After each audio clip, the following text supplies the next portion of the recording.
홍콩 H지수에 연계된 ELS 상품의 손실액이 1,000억 원을 넘겼습니다. 올해 들어서만 10% 넘게 빠졌는데 ELS의 원금 손실률이 계속해서 부동산 PF에 얽힌 돈만 115조 5천억 원에 달하는 것으로 나타났습니다. 금융권의 주가 연계증권, ELS와 부동산 프로젝트 파이낸싱 부실 위험이 연일 주요 뉴스로 다뤄지고 있습니다.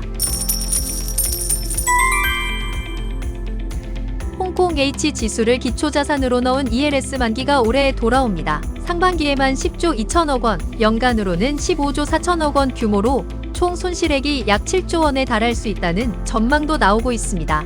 천문학적 피해액에 금융당국은 KB국민은행에 대해 불완전 판매 여부 등을 확인하는 현장 검사를 실시했습니다. 또한 ELS를 판매한 금융사들에게 상당한 수준의 보상을 요구할 거란 예측도 나오고 있습니다.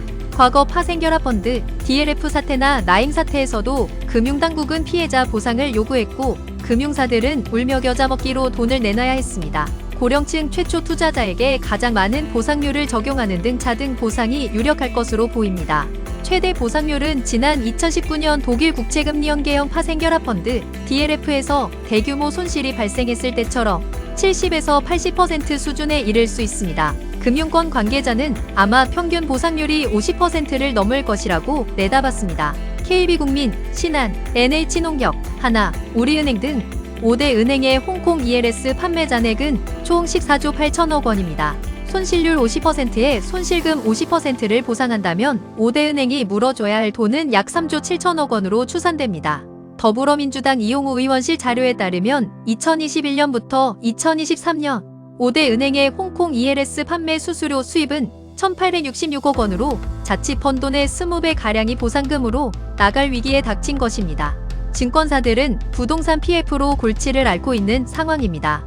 윤창현 국민의힘 의원실에 따르면 지난해 6월 말 기준 국내 증권사의 부동산 PF 관련 위험 노출액은 총 28조 4천억 원입니다.